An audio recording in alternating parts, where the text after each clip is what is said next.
ناظرین آپ کو اپڈیٹ کریں، تعلیمی اداروں کو منشیات سے پاک کرنے کا مشن جاری، دی ایجوکیٹر شہر campus smoke and drug free قرار۔ دی ایجوکیٹر شہر کیمپس اور ڈرگ ایڈوائزری ٹریننگ ہب کے مابین مفاہمتی یادداشت پر دستخط کیے گئے۔ اس موقع پر کنسلٹنٹ انسداد منشیات مہم سید ذوالفقار حسین، ڈائریکٹر ریحان عباس نے مفاہمتی یادداشت پر دستخط کیے۔ مفاہمتی یادداشت کا مقصد اسکول کو smoke and drug free campus کا درجہ دینا ہے۔ اس موقع پر صدر Lions Club Hijab Mazhar, coordinator Syed Mohsin, principal Jamila Shahbaz Chaudhry, coordinator Ayesha Butt سمیت فیکلٹی ممبران نے شرکت کی۔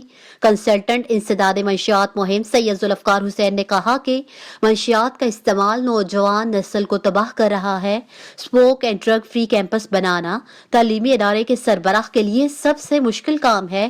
سید ذوالفقار حسین نے مزید کہا کہ drug and smoke free campus programme سے دنیا میں طالبہ کو منشیات سے بچانے میں مدد ملی ہے۔ نشے کے خلاف اساتذہ، والدین، طلبہ اور نان ٹیچنگ سٹاف مل کر زیادہ کام کر سکتے ہیں۔ جبکہ ڈائریکٹر ریحان منہاس نے کہا کہ نوجوانوں کی صحت اولین ترجیح ہے۔ انہوں نے کہا کہ ہمارے مقصد میں تعلیم کے ساتھ ساتھ طلبہ و طالبات کی تربیت بھی شامل ہے۔